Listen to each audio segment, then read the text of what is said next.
नाज़रीन आदाब, प्रोग्राम वकील साहब में मैं हिना ज़ुबैर आप सभी का तहे दिल से इस्तकबाल करती हूँ।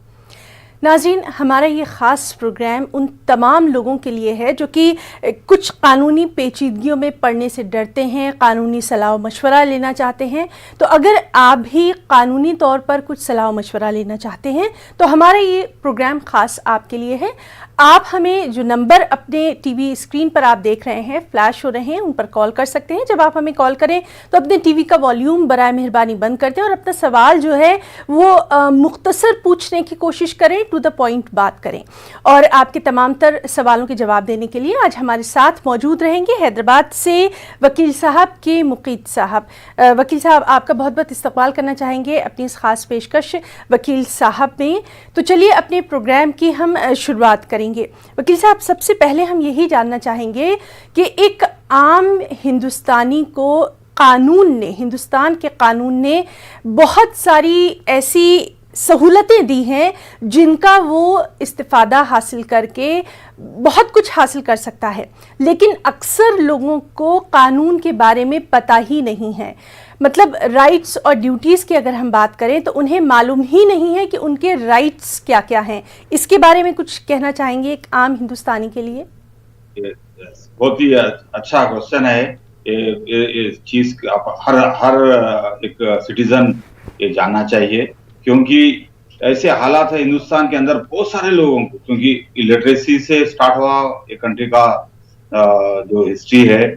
उसके बाद अपन लिटरेसी में जब ये आते हैं तो बहुत सारे लोग, कानून जो चीज होती है वो कानून हमारा हम लोगों को, आम लोगों की लेना देना नहीं है कानून का, वो बड़े लोगों की बात है। बल्कि एक मेंटालिटी बना के लोग ने कानून की तरफ ख्याल नहीं करते, क्योंकि कानून हर एक के लिए है, हर सिटीजन के लिए। इतना दौलतमंद के लिए जो हुकूक है उतने ही हुकूक और गरीब और के लिए भी है, जो भी उनके ड्यूटीज है। फंडामेंटल राइट्स जो कॉन्स्टिट्यूशन जो बना है, दस्तूर जो किताब बनी है, उसके अंदर हर गरीब के लिए, हर कॉर्नर के लिए, हर लोगों के लिए, उसके लिए पूरे जो भी राइट्स उनके महफूज किया गया है उनके हक के लिए। उसके लिए उसके जान के और आगे बढ़ के अपन काम करना बहुत जरूरी है। लिहाजा ये जो हालात है अभी, जो फंडामेंटल राइट्स की बात होती है कॉन्स्टिट्यूशन में, freedom of expression, freedom of, मैं एक अच्छी बात बोलता हूँ, फ्रीडम ऑफ साइलेंस एक चीज है। मैं साइलेंट रहना चाह रहा हूँ, मेरा फ्रीडम है, मैं कोई मुंह नहीं खोलूंगा, मैं जबान नहीं खोलूंगा, मेरा एक फंडामेंटल राइट है। मैं freedom of right, freedom of privacy, ऐसी चीजों लोगों को नहीं मालूम। अभी कोई इंसान लेके जाता है पुलिस स्टेशन में, नहीं ये बता दो कि आप क्या करें। उन्होंने जो आदमी मुजरिम बोलेगा मेरा फंडामेंटल राइट है, मैं साइलेंट रहूंगा, मैं कुछ नहीं खोलूंगा। तो पुलिस का ये काम बनता है वो इन्वेस्टिगेशन अपने आप से करे, जाके जोर जबरदस्ती करके मुंह खुला के उन बोलने की उन्होंने जो भी बोलते हैं तो उसके लिए रिकॉर्ड करके उसके लिए एविडेंस क्रिएट नहीं कर सकते। हर आदमी के हकूक कहते हैं, जैसा फंडामेंटल राइट जो होता है, right of silence, right of privacy, जो मेरी प्राइवेसी होती है। जैसा अभी आधार कार्ड के ऊपर बहुत सारा डिबेट हुआ, भाई हम लोग हमारी प्राइवेसी क्यों दी है आपको, हमारी हर चीज आपको क्यों बताए गवर्नमेंट, हर चीज हमारी प्राइवेसी हमारे पास ही रहना चाहिए, हम हर चीज आपको नहीं बताएंगे। जैसा है हैदराबाद में आज के जमाने में कुछ सर्वे हो रहा है, में आप कितने लोग हैं, आपके क्या कम्युनिटी से रखते हैं, आपका रिलीजन क्या है, आपके कितने प्रॉपर्टीज है, आप कैसे हालात में, आप ये है वो है, सवालात है। तो लोग अभी रेस कर रहे हैं, ये मेरा प्राइवेसी की बात है, मैं क्यों दूं। गवर्नमेंट कहती है कि चलो भाई आपके लिए कुछ स्कीम्स देना चाह रहे हैं, कम्युनिटी वाइज स्कीम्स देना चाह रहे हैं, कोई ये करना चाह रहे हैं, हम लोग डाटा कलेक्ट। और मसला तो ये है, प्राइवेसी ऑलवेज फंडामेंटल राइट है, ये हम लोग को, पूरे सिटीजन ऑफ इंडियन सिटीजन को ये कॉन्स्टिट्यूशन प्रोटेक्ट कर। तो ऐसे बहुत सारे मसले हैं, लिहाजा अपन अपने ड्यूटीज समझे। हिंदुस्तान की जो इंसान के लिए क्या ड्यूटीज है, हम हिंदुस्तान का दस्तूर को प्रोटेक्ट करें, हिंदुस्तान के हर जो भी लॉ जो बनती है उसके लिए भी अपन उसके साथ काम करें। जी बिल्कुल, आपने बहुत सही बात कही वकील साहब। इसी बात को हम आगे भी बढ़ाएंगे और हम अपने तमाम कॉलर से भी ये दरख्वास्त करेंगे कि वो हमें कॉल कर सकते हैं। नंबर्स जो है वो आप अपने स्क्रीन पर देख सकते हैं, इस पर आप हमें कॉल करें। इस बीच हम वकील साहब आपसे ये जानना चाहेंगे कौन कौन से अहम दस्तावेज़ात हैं, डॉक्यूमेंट्स हैं जो कि एक आम हिंदुस्तानी को अपने पास रखना चाहिए, और ख़ास तौर से इस वक्त की अगर हम बात करें तो कौन कौन से अहम डॉक्यूमेंट्स उनको अपने पास हर वक्त रखना चाहिए?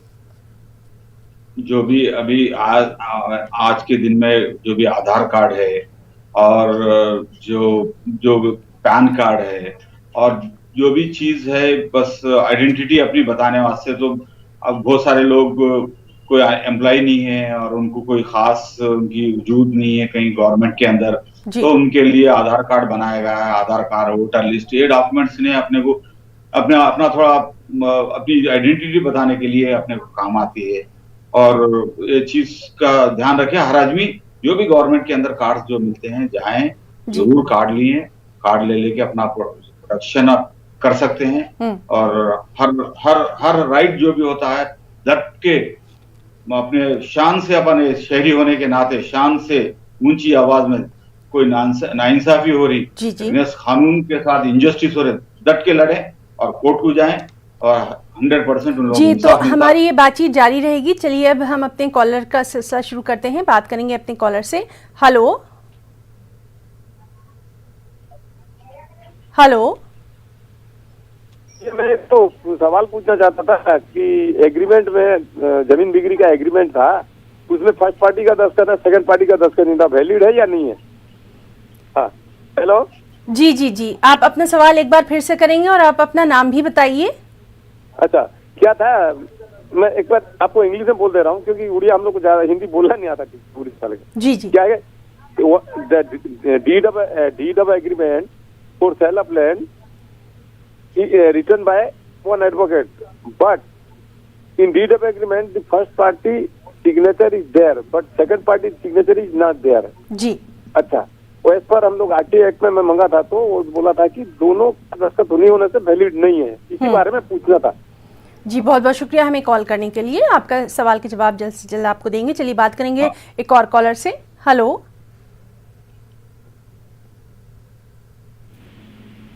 हेलो, हाँ हेलो जी, आप अपना सवाल करिए। ये हम धानी कंपनी में काम करते थे, हमको बंद कर दिया लॉकडाउन की वजह से। जी जी, इसके लिए हमको मैडम है हमारी एचआर, उनने बंद कर दिया वहाँ से। मैडम मतलब मालिक ने तो बंद नहीं करा लेकिन एचआर ने बंद कर दिया हम लोगों को। जी जी, आप क्या चाहते हैं अब? हमको वापस ड्राउदी की नौकरी को वापस रखना है हम। जी बहुत बहुत शुक्रिया हमें कॉल करने के लिए। तो वकील साहब, हमारे पास अब कॉलर्स जो हैं उनके सवाल आने शुरू हो गए हैं। एक साहब ने पूछा कि एक उनका कॉन्ट्रैक्ट है, उसमें फर्स्ट जो पार्टी है उसके साइन है, सेकंड पार्टी के साइन भी क्या उन्हें ज़रूरी हैं? और एक और साहब उन्होंने पूछा कि कंपनी उनकी बंद हो गई है, इसके बारे में भी आपसे जानना चाहेंगे।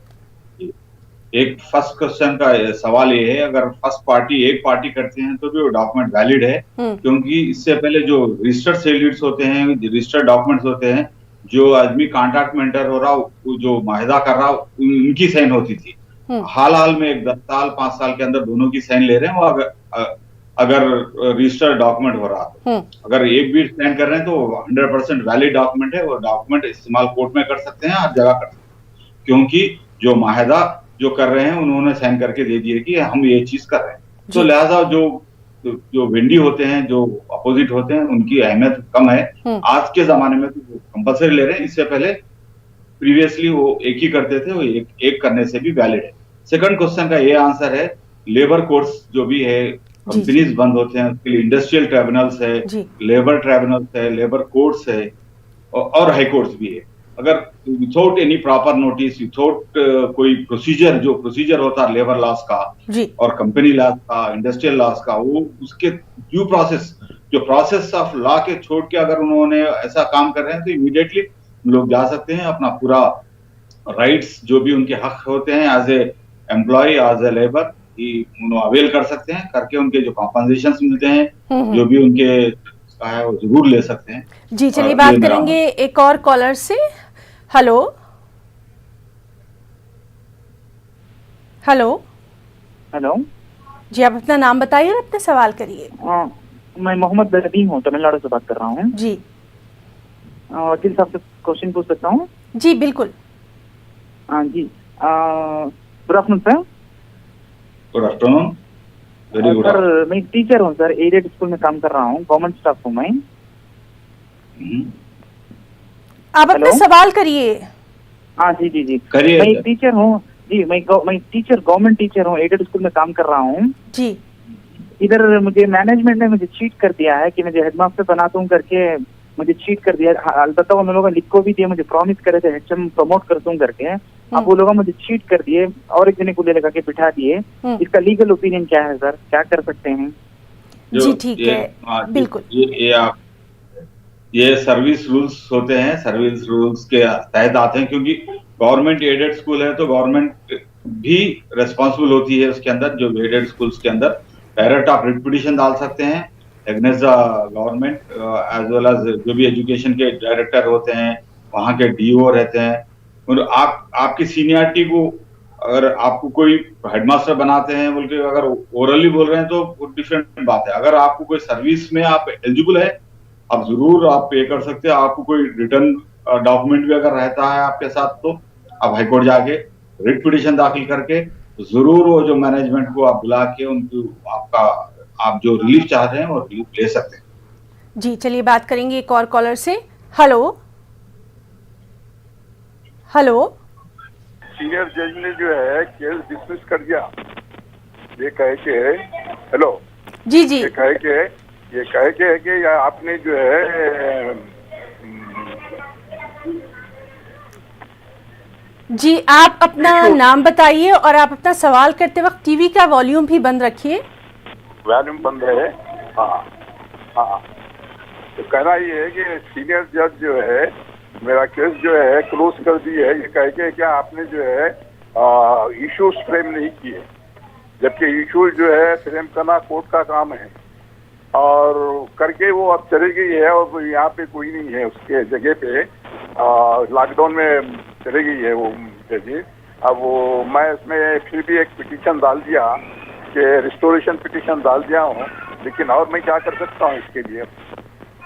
जी, इश्यूज जो कंसर्न है, इश्यूज जो भी लॉयर अपने दो प्लेंटिफ और डिफेंडेंट, जो आप केस डालने वाले और डिफेंड करने वाले, दोनों भी अपने इश्यूज कोर्ट के सामने रख सकते हैं। अपनी पिटीशन के तहत इश्यूज फ्रेम करने के लिए कोर्ट को पूछ सकते हैं। कोर्ट अगर आप लोग नहीं कर रहे हैं तो कोर्ट सुआ मोटो कर इश्यूज फ्रेम करते हैं, इश्यूज के ऊपर केस चलेगा। अगर ऐसा नहीं हो रहा इमीडिएटली आप हाईकोर्ट जा सकते हैं। देर हो रही तो सीआरपी वो डॉकेट ऑर्डर, जितने भी लंबे जो अर्जेंटमेंट्स होते हैं आपके, वो अर्जेंटमेंट्स को पूरा डॉकेट ऑर्डर लेके आप सीआरपी बना के रिवीजन बना के हाईकोर्ट में डाल के हाईकोर्ट में पूछ सकते हैं। 5 साल से केस नंबर भी नहीं आया साहब, और एक केस डाला था मैं, कोई नंबर पे नहीं आया तो आप वही जो भी चीज हो रही है नंबर पे नहीं आया, आप दाखिल करते हैं, आपको एसआर नंबर मिलता है तो हाईकोर्ट में जाके बता सकते हैं सर हमारा नंबर नहीं आया। हाईकोर्ट इंटरफेयर होता है क्योंकि 5-5 साल 10-10 साल केस चलाने का कोई कानून नहीं है। जो सीपीसी अमेंड करे हैं हाल में, विद इन शॉर्ट डेट में 90 डेज के अंदर रिटर्न स्टेटमेंट डालना और 30 डेज के अंदर आईएएस जो भी इंटरलोकेटरी एप्लीकेशन से डिस्पोज ऑफ करना, ऐसा कोई कानून है। कानून के तहत आप जरूर हाईकोर्ट को जाके अपरेट कोर्ट में जाके लोअर कोर्ट को डायरेक्शन ला सकते हैं। जी चलिए बात करेंगे एक और कॉलर से। हेलो हेलो हेलो जी, आप अपना नाम बताइए और अपना सवाल करिए। मेरा अशफाक अहमद। जी जी अशफाक साहब अपना सवाल करिए। जी, हमारा डोमेस्टिक वायलेंस केस हमारे ऊपर हमारे फेवर में हो गया लोअर कोर्ट में। जी जी, आप अपना सवाल मुकम्मल करिए। जी, डोमेस्टिक वायलेंस जो हमारे मिसेस डाले थे वो केस मेरे फेवर में हो गया लोअर कोर्ट में। जी अभी हायर कोर्ट में जाने के लिए कितना टाइम लगेगा? जी वकील साहब, आप 30 डेज के अंदर उन्होंने अपील कर सकते हैं और जो लोअर कोर्ट में मुंसिफ मजिस्ट्रेट जो फर्स्ट क्लास जुडिशियल मजिस्ट्रेट के पास अगर केस खत्म हो रहा तो सेशंस कोर्ट में उसका अपील रहेगा, उसके बाद हाई कोर्ट में रहेगा। वो 30 डेज के अंदर इसके अंदर अपील डाल सकते हैं। जी चलिए बात करेंगे, ठीक है, बात करेंगे एक और कॉलर से। हेलो,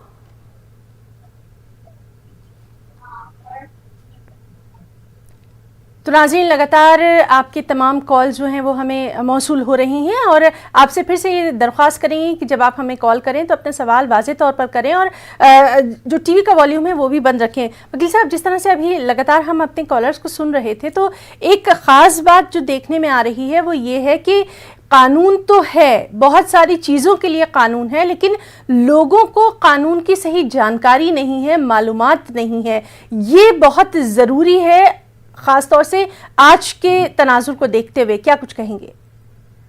यस, तो गवर्नमेंट थोड़ी कोशिश कर रही लोगों के तक ये कानून का जो कानून क्या है, उनके हक और हुकूक क्या है, ये चीज बताने के लिए लोग अदालत रखते हैं, लोग गवर्नमेंट लीगल सर्विस अथॉरिटीज भी बनाए हैं, उसका एक्ट कानून भी बना है।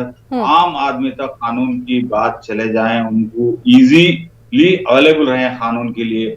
अगर कोई किसी के पास पैसे नहीं है। जी वकील साहब, आपसे बातचीत हमारी जारी रहेगी। इस वक्त एक कॉलर हमारे साथ जुड़ रहे हैं, चलिए उनसे बात करेंगे। हेलो जी, अस्सलाम वालेकुम। जी वालेकुम सलाम। आप अपना नाम बताइए और सवाल करिए। मैं सलीम बात कर रहा हूँ सिकंदराबाद से। जी देखो, 2 बेटियां हैं, एक बेटा है। मेरा बेटा बहुत तंग कर रहा। जी हेलो जी जी हाँ, मेरा बेटा बहुत सता रहा। और क्या बोलते थे, बेटी मेरे ग्राउंड फ्लोर 1 एक घर है, मैं बेटी के ऊपर लिख सकता हूँ क्या, पूछ रहा था वकील साहब से। जी वकील साहब, अगर बेटा और बेटी हो, आपकी प्रॉपर्टी है, आपके वालिद साहब से भी आपको प्रॉपर्टी आती है, तो आप ही मालिक होते हैं। आप मस्जिद को दे सकते हैं और किसी भी इदारे को दे सकते हैं, आपकी मर्जी है वो, क्योंकि यहाँ पे किसी का हक जताने का कोई हक नहीं है, क्योंकि औलाद है। आप उनको जब तक बालिग होते हैं उन तक उनको पढ़ाई लिखाई, उनके खाना बनाने की आपकी ड्यूटी होती है। उसके बाद में उन्होंने अपना खुद करना चाहिए। अगर उनको सताते हैं तो इमीडिएटली पुलिस में दे देना। अभी तक कोई बात हुई थी, सीनियर सिटीजन अगर होते हैं तो सीनियर सिटीजन के लिए सेपरेट कानून है। जो रेवेन्यू अथॉरिटी होते हैं, आरडीओ उसके होदेदार होते हैं, वहां जाके भी दरखास्त दे सकते हैं, लोगों को इमीडिएटली पाबंद कर सकते हैं। जो आपकी मर्जी के खिलाफ कोई औलाद आपको कुछ नहीं कर सकती, उनको कोई हक नहीं है, कोई कानून उनको कोई मदद नहीं है। आपको कानून की मदद है, आप मदद लीजिए, उनको सुधारिए। जी तो काफी कारामद मशवरा आपने दिया है। चलिए बात करेंगे अपने एक और कॉलर से। हेलो हेलो जी, आप अपना सवाल करिए और अपना नाम भी बताइए। मेरा नाम अजीज खान है, मैं बेंगलुरु से बात कर रहा हूँ जी। और मेरा सवाल यह है कि मेरे दामाद ने एक प्रॉपर्टी बैंक में मार्टिगेज कर रखा है, बैंक में मार्टिगेज कर रखा है, और वो प्रॉपर्टी है ना, वो अभी वो प्रॉपर्टी क्या है, वो पार्टीशन कर रहे हैं, उनके बच्चों को डिवाइड करने का है। वो अभी वो दूसरे बच्चों के नाम पे गिफ्ट कर सकते हैं क्या बैंक में जब प्रॉपर्टी है वो? जी जी वकील साहब आपकी बात का जवाब देंगे। बहुत बहुत शुक्रिया हमें कॉल करने के लिए। जी वकील साहब, गिफ्ट डीड आप कर सकते हैं, आपको गिफ्ट डीड करने से कोई रोक नहीं सकता, क्योंकि आपकी प्रॉपर्टी है। जब तक मार्टिगेज जो चीज होती है, वो मार्टिगेज वो जो प्रॉपर्टी पे चार्ज है वो चार्ज नहीं जाएगा, प्रॉपर्टी पे चार्ज ऐसे ही रहेगा। गिफ्ट भी अगर देते हैं तो प्रॉपर्टी का जो चार्ज है मार्टिगेज का, वो चार्ज बरकरार रहेगा। अब उसके पैसे आप जो भी बैंक के चुकाएंगे, जब भी उसकी मार्टिगेज जाएंगी। जब तक उसका नेचर ऑफ प्रॉपर्टी ऐसी रहेगा, आप 10 लोगों को गिफ्ट कर दो, गिफ्ट कर सकते हैं, मगर जो चार्ज जो मार्टिगेज का है वो नहीं जाएगा। तो गिफ्ट करने वालों को, क्योंकि आपको मालूम है, नॉलेज रख के आप गिफ्ट कर रहे हैं, क्योंकि इसके ऊपर बैंक लोन है और चार्ज है, लिहाजा वो चार्ज ऐसे ही रहता। गिफ्ट कर सकते हैं आप, बाद में आप पेड़ ले भी सकते। जी चलिए बात करेंगे अपने एक और कॉलर से। हेलो हेलो हेलो जी वकील साहब हमारे साथ मौजूद हैं, आप अपना सवाल कर सकते हैं। मैं सवाल करना चाहती हूँ। जी हेलो जी, आप टीवी का वॉल्यूम बंद करके आप अपना सवाल करिए। हाँ मैडम, मैं ये कहना चाहती हूँ, जैसे मेरी प्रॉपर्टी है दिल्ली के अंदर। जी हेलो जी जी, आप अपना सवाल करिए। मेरी प्रॉपर्टी है 100 गज। जी, तो नाज़रीन देखिए टीवी का वॉल्यूम ऑन था, इस वजह से उनकी अब जो सवाल है वो हम तक नहीं पहुंच पाया है। और वकील साहब, जिस तरह से लगातार हमारे पास सवाल आ रहे हैं उनसे एक और बात निकल कर आई है कि प्रॉपर्टी खरीदने या बेचने के वक्त किन खास बातों का ख्याल रखना बेहद ज़रूरी है। जी, ये तो बहुत आम लोग यहाँ पे परेशान है ये चीज पे। ये बहुत जरूरी है कि अपनी प्रॉपर्टी अच्छा सा हर डॉक्यूमेंट देखें, प्रॉपर्टी का बैकग्राउंड देखें, उसकी हिस्ट्री चेक करें, वो प्रॉपर्टी कहाँ से स्टार्ट हुई, कहाँ से किसके कितने लोगों के हाथ बदल गए, जो बदलने के बाद में कुछ वो जो शेड्यूल बनता है वो प्रॉपर्टी के जो डायमेंशन है, कहीं डायमेंशन बदल गए वो चेक करना चाहिए। और जो बेचने वाला जो आदमी के पास ओरिजिनल डॉक्यूमेंट है नहीं है देखना चाहिए। थोड़े लोग क्या कर रहे हैं आजकल, सर्टिफिकेट कॉपी निकाल के ओरिजिनल डॉक्यूमेंट बैंक में मॉर्गेज कर रहे हैं और लाके भेज दे रहे हैं। नहीं सर मेरा डॉक्यूमेंट गुम हो गया, मैं पुलिस का कंप्लेंट भी करा। तो उसके लिए भी थरोली जानबूझ करना चाहिए। डॉक्यूमेंट्स आपके पास ओरिजिनल कहाँ है, किधर है, कहाँ से किसके हाथ में आया, जब आने के बाद में जो बेचने वाला सही आदमी था, कहीं ना कहीं जीपीए से बेचा तो जीपीए अनरजिस्टर्ड है क्या। बहुत सारे लोग क्या करते हैं, डॉक्यूमेंट खरीदते हैं तो थ्रू जीपीए खरीदते हैं, जीपीए अनरजिस्टर्ड रहता है कभी कभी। नहीं सर मेरे पास जीपीए अनरजिस्टर्ड रहा तो वैलिड नहीं है। रजिस्टर्ड जीपीए से अगर ट्रांजैक्शन हो रहा तो वैसी प्रॉपर्टी खरीदें, कोई भी अनरजिस्टर्ड डॉक्यूमेंट से प्रॉपर्टी खरीदें। जी, तो काफी कारामद मशवरे जो हैं वो आप दे रहे हैं हमारे तमाम नाजरीन को। चलिए बात करेंगे अपने एक और कॉलर से। हेलो हेलो जी, आप अपना सवाल करिए। हेलो अस्सलाम वालेकुम मैडम। जी, आप अपना सवाल कर सकते हैं। जी मैम, क्या मैम वकील साहब से बात करना? जी जी जी, आप अपना सवाल पूछ सकते हैं। मैम मैं एक माइनर स्कूल में वर्क करता हूँ मैम। मुझे प्रमोशन के वास्ते ये देते रिटर्न, ये प्रमोशन कस्टमर को बोल वादा करे थे मैम, और रिटर्न में दिए थे। और फिर अगर उन्होंने दूसरे आदमी को प्रमोट करने का इरादा में ही, और मैं क्या मैम करना, मैं कोर्ट में गया हूँ, कोर्ट में केस फाइल कराया हूँ मैडम। मैं कोर्ट में डायरेक्शन भी दे दी उनको, मगर वो लोगों ने स्टेप्स अभी तक नहीं उठाए मैम। जी, बहुत बहुत शुक्रिया हमें कॉल करने के लिए। जी वकील साहब, इनका भी अगर कोई भी कोर्ट के अंदर अगर हाई कोर्ट अगर जाते हैं, आप हाई कोर्ट का ऑर्डर है, immediately contempt of the court, जो कोर्ट को के ऑर्डर को नहीं मानने का कंटेम्प्ट होता है, तो इमीडिएटली नोटिस जारी करके और कंटेम्प्ट पिटीशन डालें कोर्ट में, हाई कोर्ट के अंदर। और डिस्ट्रिक्ट कोर्ट और लेबर कोर्ट और दूसरे इंडस्ट्रियल हुआ तो वहां पे भी आप पिटीशन डाल के immediately contempt of the court के अंदर उन लोगों को घसीट सकते हैं।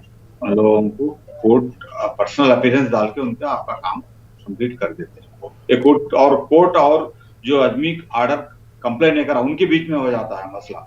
आप तो एक कंटेम्नर है, एक पिटिशनर ही बनते हैं, क्योंकि कोर्ट का अगर कोर्ट को अवॉइड करते हैं अगर ऑर्डर को, तो it is between the court and the person who violated the order of the court. चलिए बात करेंगे अपने एक और कॉलर से।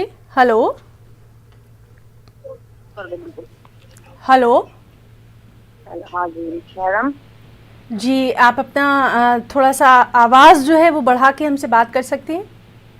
मेरी प्रॉपर्टी 100 गज है जी, और मेरे 3 बेटे हैं जी। अगर मेरी जो प्रॉपर्टी है 100 गज में, तो मेरे बेटे जबरदस्ती तो नहीं ले सकते ना, मेरे पता है जी। ठीक है, आपकी बात जो है वकील साहब तक पहुंच गई है। बहुत बहुत शुक्रिया, आपने हमें कॉल किया।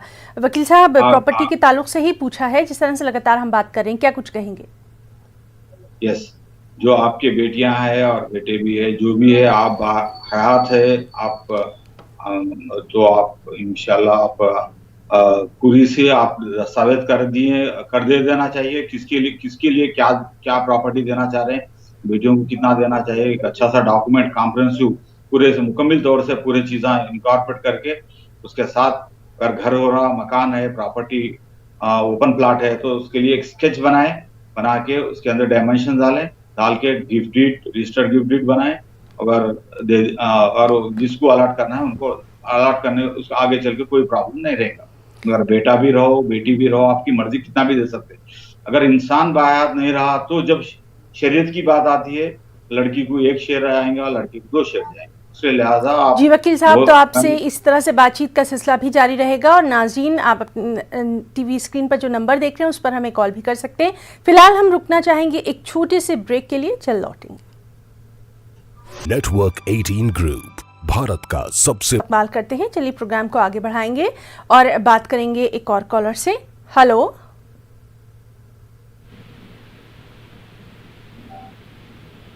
हेलो। तो नाज़रीन, आपके तमाम जो कॉल्स हैं उनका हमें इंतज़ार है और हमारे साथ इस वक्त मौजूद हैं हैदराबाद से मशहूर वकील के मुकीद साहब। वकील साहब, जिस तरह से लगातार हम बात कर रहे हैं, कानूनी जो पेचीदगियां हैं उनमें अक्सर जाने से लोग डरते हैं, लेकिन डरना नहीं है बल्कि कानून का इस्तेमाल करना है, इससे बाखबर रहना है। क्या कुछ कहेंगे? जी हिना जी, बहुत अच्छा बोले हैं आप, क्योंकि लोग हिंदुस्तान के अंदर जो कानून के पेचीदगियां में जाने से डरते हैं, क्योंकि बहुत लंबा टाइम लग रहा। अगर लिटिगेशन में अगर जाते हैं तो उसकी भी बहुत शिकायत लोगों से कोर्ट के बारे में रह गई। तो बहुत सारा कोशिश चल रहा कि सुप्रीम कोर्ट और बार बार हाई कोर्ट साहब जो भी कोर्ट सुपीरियर कोर्ट्स रहते हैं वो अपने जजमेंटों में लिख रहे हैं justice delay is justice denied. जी जी। तो लिहाजा इसके लिए बहुत सारे लोग घबरा रहे हैं कि बहुत लंबा साल होता, हम लोग कितने साल लड़ सकते जी। पर जो भी हिंदुस्तान का जो फ्रेम, जो कानून का फ्रेम बना है, वो सब लोगों के इंसाफ के लिए होने के लिए डिटेल ट्रायल हो रहा, थोड़ा डिले हो रहा, तो इसलिए भी लोग बहुत सारे घबराए हुए हैं।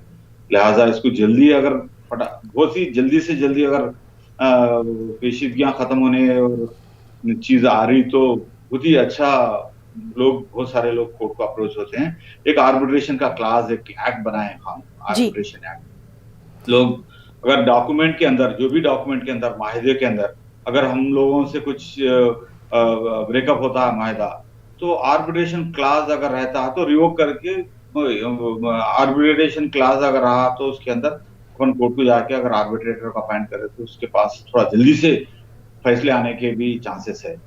तो लिहाजा ये चीज अपन और करके थोड़ा कोर्ट्स और जी। चलिए, हमारे साथ हमारे कॉलर भी जुड़ रहे हैं, उनसे बात करेंगे। हेलो, हेलो जी, आप अपना नाम बताइए, अपना सवाल करिए। मैं मलिकपेट से बात कर रहा हूँ मैडम जी।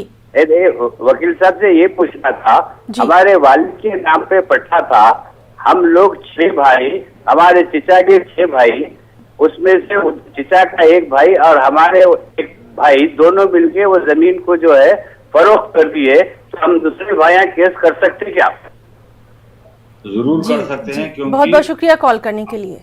जी वकील साहब। यस जी, आप जरूर केस कर सकते हैं। सूट फॉर पार्टीशन दाखिल कर सकते हैं आप कोर्ट में, डिस्ट्रिक्ट कोर्ट के अंदर। जो वैल्यूएशन, अगर जमीन की वैल्यूएशन ज्यादा रही तो डिस्ट्रिक्ट कोर्ट में रहेगा, और वैल्यूएशन कम रहेगा सीनियर कोर्ट में रहेगा। जरूर पार्टीशन सूट दाखिल कर सकते हैं, क्योंकि आपका हक इन्वॉल्व हुआ है, आपके वालिद साहब की प्रॉपर्टी है, पट्टा प्रॉपर्टी है। लिहाजा operation, through operation of law, automatically अपनी औलाद को उनके गुजर जाने के बाद ऑटोमेटिकली उनके राइट्स उनको ऑपरेशन ऑफ लॉ में आते हैं। तो लिहाजा आपको पूरा हक रहता है। पार्टीशन अगर उन्होंने किसी को बेचते हैं भी तो उनको भी पार्टी बनाए और दाखिल करें, तो आपका जो हक मिलता है उसको जरूर आपको मिल जाए। चलिए बात करेंगे अपने एक और कॉलर से। हेलो, हेलो जी, आप अपना सवाल करिए। हम कश्मीर से बोल रहा था जी। हम दादा और दादी का प्रॉपर्टी था, पटवारी ने चोरी करके बेटे के नाम कर दिया था। हम 3 बेटे थे, उसको भी कुछ नहीं दिया था। हम कोर्ट में 15 साल हो गई, इसको क्या करना?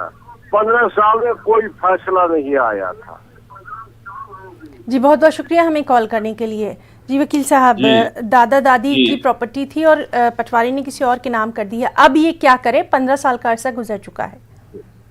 पटवारी अगर किसी के नाम बदलाने से अपने हक नहीं चले आते, क्योंकि आपको जो जमीन के जो हक मिल रही है, आपको एंसेस्टर प्रॉपर्टी के हक आपको हासिल हो रहे हैं।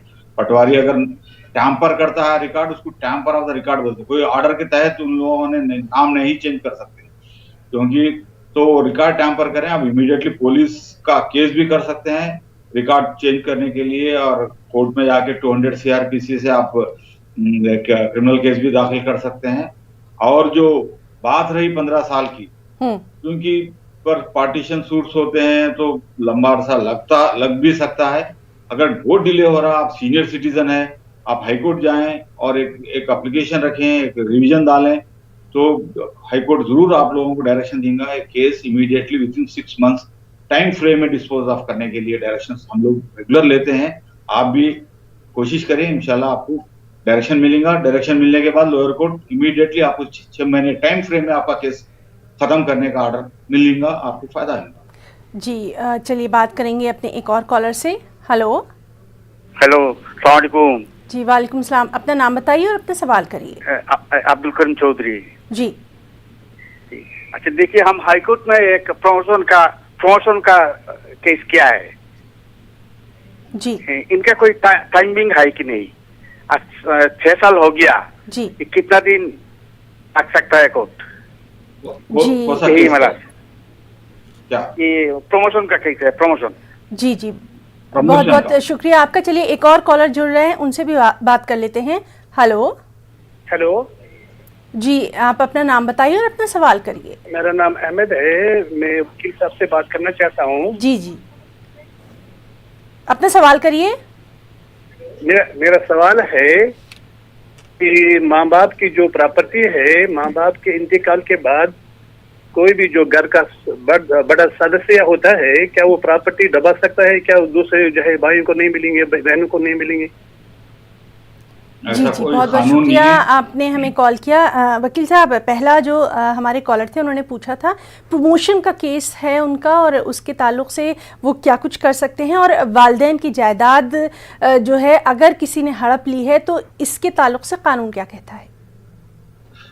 प्रमोशन का केस अगर 6 साल से पेंडिंग है तो बहुत ही लंबा अरसे से पेंडिंग है। इसके लिए आप जो वकील हैं, आप उन्होंने कुछ कोशिश कर सकते हैं, जज के सामने आपका प्रॉब्लम रख के अगर जल्दी से जल्दी डिस्पोजल करा के आप फैसला लेने का कोशिश कर सकते हैं, तो वो एक चीज है। अगर दूसरा प्रमोशन जो भी होता है डिपार्टमेंट में भी आप जाके अगर प्रमोशन आगे पीछे हो रहा तो वो भी दरखास्त रख के और एक जो भी केस कर सकते हैं। सेकंड जो है, जो प्रॉपर्टी वालदा की है, जो भी है, घर का बड़ा है और छोटा भी हो, किसी को भी कोई हक नहीं बता सकता है। पूरे औलाद को सेम हक मिलता है जो कानून में लिखा हो। लिहाजा बड़े होने के नाते अगर कुछ करते हैं पेपर बना के, वो गलत है।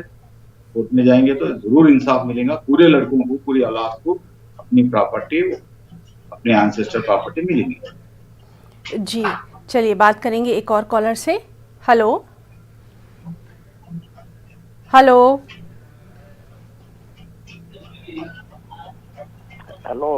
जी, आप अपना नाम बताइए और अपना सवाल करिए। वकील साहब मौजूद हैं? जी साहब, अपना सवाल करिए। हमारा सवाल ये कि हमारे फादर एक वसीयत कर गए हैं एक बेटे के नाम कि सारी प्रॉपर्टी का मालिक वो है जी, बाकी को कोई हिस्सा नहीं दिया जाए, तो क्या होगा इसका? जी, वकील साहब आप इनसे कुछ पूछना चाहेंगे? हाँ, यस, नहीं, अगर मुस्लिम लॉ में अगर मुस्लिम होते हैं तो इसके लिए ये मेरा जवाब है, विल मुसलमानों में विल नहीं की बात है। विल अगर लिखते हैं तो जितना हक वो लड़के को मिलता है, उनके लड़के को मिलता है, उतनी हक तक ही विल लिख सकते हैं, और जितने दूसरे हकदार लोग हैं उसको एक्नॉलेज करना पड़ता, मतलब उसको तस्दीक करना। यस, हमारे बाबा ने इनको विल लिखा, तो उनकी जितनी मिल रही शेयर उससे ज्यादा शेयर उन्होंने विल के थ्रू हासिल नहीं कर सकते हैं। विल मुसलमानों में नहीं की बात है। अगर हिंदुओं में होता है, हिंदू लॉ के हिसाब से होता है, तो विल के तहत अगर लिखते हैं तो विल के तहत उन लोग मालिक बन सकते हैं। जी बिल्कुल। चलिए बात करेंगे एक और कॉलर से। हेलो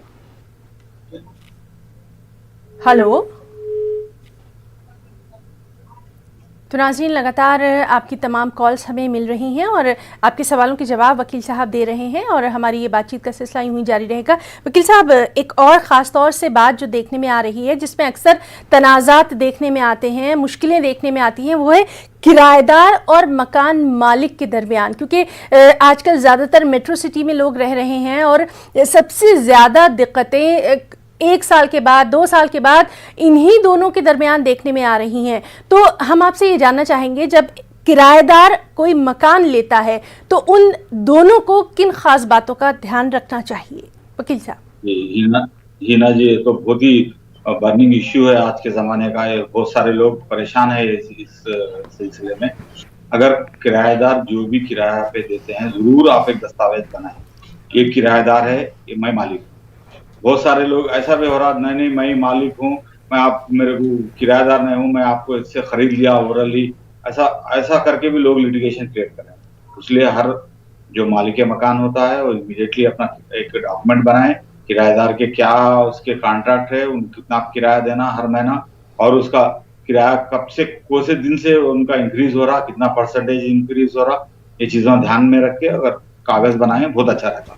आज के दिन कानून हर स्टेट में मुख्तलिफ कानून है। रेंट कंट्रोल जी जो रेंट कंट्रोलर जो चीज होता है, हर स्टेट का मुख्तलिफ कानून है। जैसे महाराष्ट्र रेंट कंट्रोलर है, तेलंगाना रेंट कंट्रोल है, आंध्र प्रदेश है, उत्तर प्रदेश रेंट कंट्रोल में जो मुख्तलिफ जगहों पे, ये हैदराबाद के अंदर 3,500 से कम किराया होता है तो रेंट कंट्रोल के एक्ट के तहत उन लोग एविक्शन केस दाखिल कर सकते हैं। 3,500 से ज्यादा अगर होता है तो सिविल कोर्ट में आता है। सिविल कोर्ट के अंदर वो बहुत सारा जल्दी से जल्दी एविक्शन केसेस होते हैं, क्योंकि उसके अंदर कोई डिफेंस रखने की जरूरत नहीं रहती। क्योंकि अगर मालिक मकान बोल रहा है आपको खाली करो, नोटिस दे रहे हैं अंडर 106 टीपी एक्ट के अंदर, अगर ट्रांसफर ऑफ प्रॉपर्टी का एक्ट के अंदर नोटिस देते हैं तो इमीडिएटली आपको खाली करना ही पड़ता है। आप कोई ग्राउंड नहीं रख सकते हैं। आप कोर्ट में जाके अगर थोड़ा बहुत उसका ट्रायल हुएगा, मगर जी वकील साहब, काफ़ी मुफीद मालूमात आप दे रहे हैं और हमारी ये जो प्रोग्राम है इसका सिलसिला यूं ही जारी रहेगा। फिलहाल नाज़रीन यहाँ पर रुकना चाहेंगे एक छोटे से वक्फे के लिए, चल लौटेंगे। और कॉलर से हेलो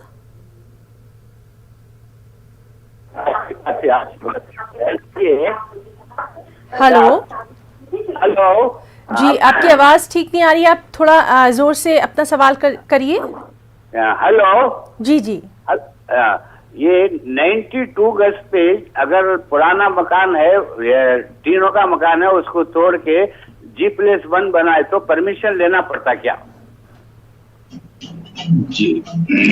जी वकील साहब। तो यहाँ पे जो आंध्र प्रदेश जो तेलंगाना जो स्टेट है उसके अंदर म्युनिसिपालिटी की जो एक्ट के तहत 100 स्क्वायर यार्ड के अंदर अगर घर बना रहे हैं तो कोई परमिशन लेने की जरूरत नहीं।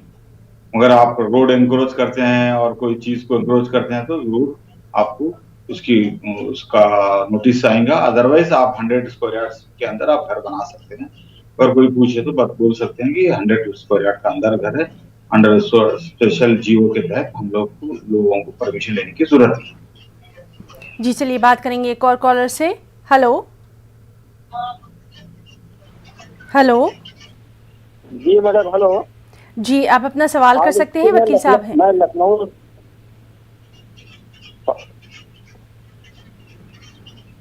हेलो जी, अपना सवाल करिए सर।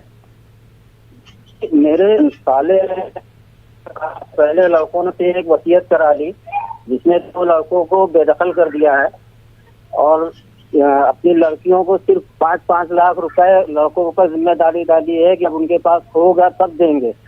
हम लोग उनको बैठ करके वो कर रहे हैं कि किसी तरह से मसालियत हो जाए, लेकिन वो तैयार नहीं हो रहा है। तो ऐसी सूरत में क्या करना होगा, कौन सा कानूनी वो इस अदालत में क्या करना होगा? जी बहुत बहुत शुक्रिया, आपने हमें कॉल किया। जी वकील साहब, इनके सवाल के जवाब। हाँ, वो क्वेश्चन थोड़ा रिपीट कीजिए। जी, इन्होंने पूछा है, इनके रिश्तेदार हैं जिन्होंने अपनी जो जायदाद है वो किसी एक बच्चे को दे दी है, बाकी किसी को नहीं दी है।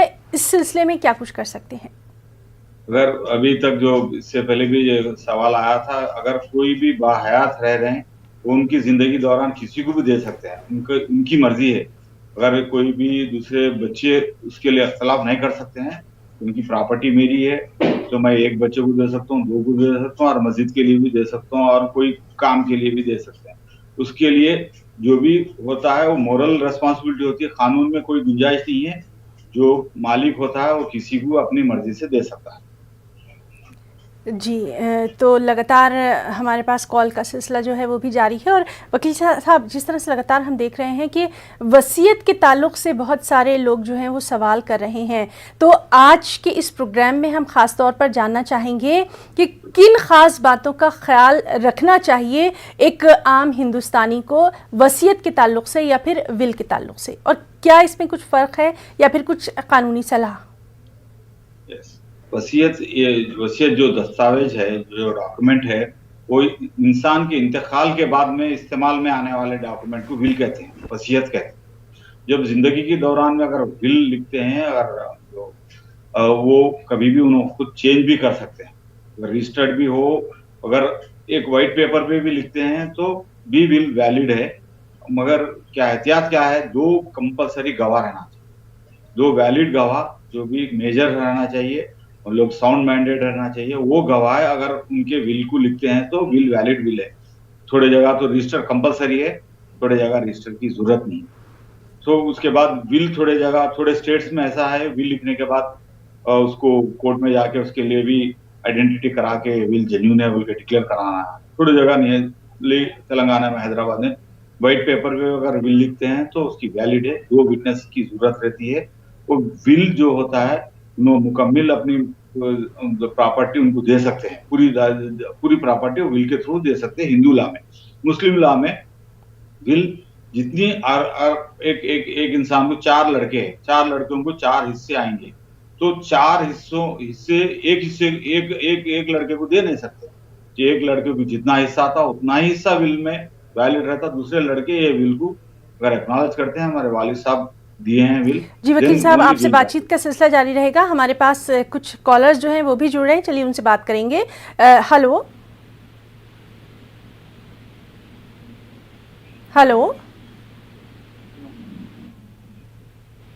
हेलो, आवाज आ रही है? अस्सलाम वालेकुम जी, आप अपना सवाल करिए, वकील साहब मौजूद हैं। जी, मैं हैदराबाद से हूँ।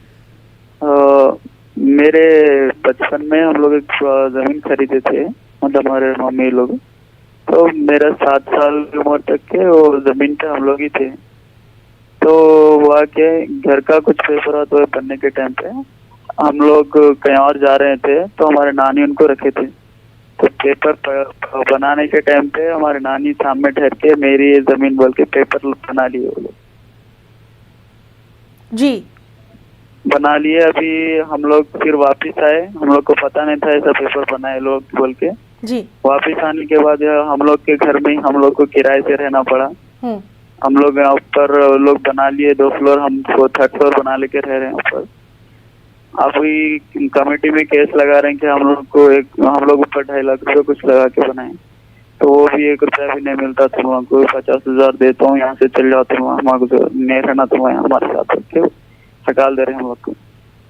हम लोग के घर में ही रह के हम लोग को किराए से भी रखे और ऊपर भी हम लोग बना के रहे, बात हम लोग इसमें से भी हकाल दे रहे हैं। जी, बहुत बहुत शुक्रिया हमें कॉल करने के लिए। वकील साहब, इसका जवाब हम जानेंगे। एक और कॉलर हमारे साथ जुड़ रहे हैं, चलिए उनका सवाल भी सुन लेते हैं। हेलो हेलो तो नाज़रीन, लगातार हम बात कर रहे हैं। वकील साहब, ये हमें एक कॉलर ने पूछा है कि अब आगे वो क्या करें, उनकी जायदाद के ऊपर जो है वो कब्जा हो गया है, इसके लिए क्या कुछ? क्योंकि अगर आपके पास अगर डॉक्यूमेंट रहते हैं, प्रॉपर्टी के अगर डॉक्यूमेंट है, ठीक से इमीडिएटली आप कोर्ट को जाएं, डिक्लेरेशन दावा डालें और रिकवरी ऑफ पोजीशन, जो भी कब्जा दूसरे लोग रह रहे, डिक्लेरेशन और रिकवरी ऑफ पोजीशन डालें। वो 12 साल तक लिमिटेशन रहता है उसके लिए। इमीडिएटली जाके आप कोर्ट में करें। अगर आपके डॉक्यूमेंट गलत बनाए हैं, आपके नानी कुछ से भी टैंपर करें, कोई सिग्नेचर फोर्स करें, कोई दस्तावेज को अगर चेंज करें, तो इमीडिएटली आप पुलिस को भी अप्रोच कर सकते हैं। फोर्जरी का दरखास्त भी आप दर्ज करा सकते हैं, वो 420 का भी करा सकते हैं। आप इमीडिएटली कानून की मदद लेके आप अपनी प्रॉपर्टी, अगर आपके पास पूरे से डॉक्यूमेंट है और कोई कच्चे भी डॉक्यूमेंट है तो भी आप हासिल कर सकते हैं। आप घर में जितने पोर्शन में है वो पोर्शन में आप रहें, बने रहें और दावा करके आप पूरी प्रॉपर्टी आप हासिल कर सकते हैं। जी, चलिए बात करेंगे एक और कॉलर से। हेलो। हाँ मैडम, हम ये जानना चाह रहे हैं कि जैसे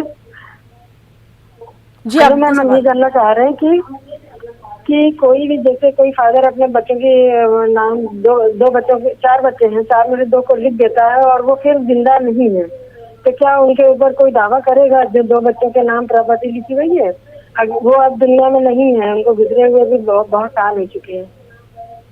जी बहुत बहुत शुक्रिया हमें कॉल करने के लिए। वकील साहब, इसका क्या कुछ आप कानूनी मशवरा देना चाहेंगे?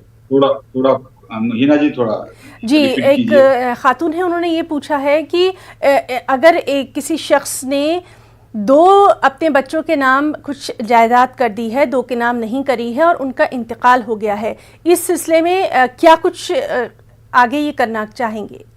अगर जिंदगी दौरान अगर किसी को पूरी जायदाद अगर कोई 2 लड़कों के नाम कर देते हैं तो लड़के मालिक बनते हैं, लड़के उनको एब्सोल्यूट रहता। दूसरे जो लड़के हैं उनके लिए मुश्किल है, उन्होंने क्लेम नहीं कर सकते हैं। अगर डॉक्यूमेंट नहीं है, ऐसी ओरली बोलते हैं तो इमीडिएटली कोर्ट को जाएं, पार्टीशन सूट दाखिल करें और अपना शेयर हासिल कर सकते। और दस्तावेज रहे और जिंदगी दौरान अगर उनके वालिद साहब किसी को देना चाह रहे थे, लिख के दे दिए, कोई रजिस्टर्ड डॉक्यूमेंट है तो 100% वो जो जिसको डॉक्यूमेंट है उन्हीं मालिक है। जी बिल्कुल, चलिए बात करेंगे एक और कॉलर से। हेलो हेलो हेलो, हाँ मैडम, अभी बात हो रही थी, पूरी बात नहीं हो पाई जी। आप हमारे साले हैं, उन्होंने इंतकाल से पहले 4 अगस्त को वसीयत कर दी थी, उसमें से 2 बच्चों को बेदखल कर दिया जायदाद से। अब उनको 4 अगस्त का इंतकाल हो गया। अब वो लड़कियों को 5-5 लाख रुपए उन्होंने लड़कों पर जिम्मेदारी डाली है कि वो जब होगा तब उनके पास देंगे, लेकिन जब उनको ये पता चला कि वसीयत में इस्लामिक ला के लिहाज से कोई हैसियत नहीं है तो उन्होंने एक फर्जी हिबानामा भी वही बातें लिखवा ली जो वसीयत में लिखती है। तो ऐसी सूरत में किस अदालत में इसको चैलेंज किया जाएगा? हिबानामा जो है, उन्होंने जब ये मालूम हुआ कि वसीयत गलत होगा जाएगी, साबित हो जाएगी, तो उन्होंने एक दस्ती सादे कागज पर, जिस पर उनके दस्तखत भी नहीं है मरहूम के, और उसको हिबानामा की शक्ल दे करके फतवा हासिल कर लिया। तो क्या उसको किसी अदालत में चैलेंज किया जा सकता है? जी बहुत बहुत शुक्रिया हमें कॉल करने के लिए। ये बहुत अहम क्वेश्चन है जी। ये जो हिबा जो चीज होती है, ओरल गिफ्ट, हिबा के माने ओरल गिफ्ट होता है, ये ओनली मुसलमानों में, मोहम्मद अल्लाह में ये है जो ट्रांसफर ऑफ प्रॉपर्टी एक्ट जो है वो रिकॉग्नाइज कर रहा है इसके लिए सेक्शन 120 के अंदर। तो अगर हिबा होती है तो कंपल्सरी 2 विटनेस की जरूरत रहती है और प्रॉपर्टी ट्रांसफर करना इंपॉर्टेंट इंग्रेडिएंट रहता है। अहम चीज जो होती है हिबा की, आपको कब्जे में बिठाना, उनकी जिंदगी दौरान जिसको हिबा दे रहे वो पूरी प्रॉपर्टी के अंदर उन्हें कब्जे में आना और उनको हिबा देना, इसको बोलते हैं ओरल गिफ्ट, हिबा बोलते हैं। अगर उनके पास कब्जा नहीं है, उन्होंने कहते हैं मेरे को हिबा कर दिए, उसकी कोई वैल्यू नहीं। अगर हिबा भी करते हैं तो वो गवाह से उन्हें प्रूव करना, वो सिविल कोर्ट के अंदर दाखिल कर सकते हैं। अगर उनका विल अगर होता है, दूसरे लोग अगर एक्नॉलेज नहीं करते हैं, उसको आइडेंटिफाई नहीं करते हैं तो विल की वैल्यू नहीं रहती। हिबा बहुत ही अहमली बहुत मुश्किल से प्रूव होता है, क्योंकि उसके बहुत सारे इंग्रेडिएंट्स है, उसके बहुत सारे चीज है जो प्रूव करना है। उसके लिए विटनेसेस भी जरूर रहना है और पोजीशन, पूरी मुकम्मल पोजीशन। जैसा परमिशन में आप एक लड़का है, घर पूरे घर में रह रहा, उसको पोजीशन नहीं कहते, क्योंकि वो परमिशन कहते हैं। परमिशन और पोजीशन में फर्क है। पोजीशन की पूरी मुकम्मल कंट्रोल आपको देना, उसको पोजीशन बोलते हैं। हिबा के तहत अगर ऐसा देते हैं तो वो कोर्ट में, सिविल कोर्ट के अंदर इसकी जांच होती है और डिक्लेरेशन दावे से होती है। जी, तो लगातार हम बात कर रहे हैं, चलिए बात करेंगे एक और कॉलर से। हेलो जी, आप अपना सवाल कर सकते हैं। जी, वकील साहब से मैं पूछना चाहता हूँ, अगर बड़ा भाई प्रॉपर्टी के, जी अपना सवाल करिए। बड़ा भाई जी, अगर बड़ा भाई जो है पावर ऑफ अटॉर्नी को अगर उसको दे दिए फॉर जो है लिमिटेड पीरियड के वास्ते 20 इयर्स के वास्ते, क्या वो अटॉर्नी, पावर ऑफ अटॉर्नी टूट सकती है 20 साल के बाद? ये वकील साहब से पूछना चाहता हूँ। जी बहुत बहुत शुक्रिया, आपने हमें कॉल किया। जी वकील साहब, ये कंडीशनल पावर ऑफ अटॉर्नी देते हैं तो इमीडिएटली अगर वो माहिदा टाइम के अंदर, टाइम फ्रेम के अंदर जीपीए देते हैं तो टाइम खत्म होने के बाद ऑटोमेटिकली जीपीए खत्म होता है। जीपीए यही है प्रिंसिपल और एजेंट, जो आप प्रिंसिपल आप जो कहते हैं वही काम करना है एजेंट का काम होता है, दैट इज कॉल्ड जीपी। अगर उन्होंने बीच में अगर जो जीपी एग्जीक्यूट करे उनके खिलाफ काम करते हैं, इंटरेस्ट प्रोटेक्ट नहीं करते हैं, तो उन्होंने नोटिस देके कैंसिल भी कर सकते हैं। और माहिदा कंडीशनली रहा तो ऑटोमेटिकल कंडीशन के बाद वो जीपी कैंसिल हो जाता है। जी चलिए बात करेंगे एक और कॉलर से। हेलो हेलो जी, आप अपना सवाल करिए।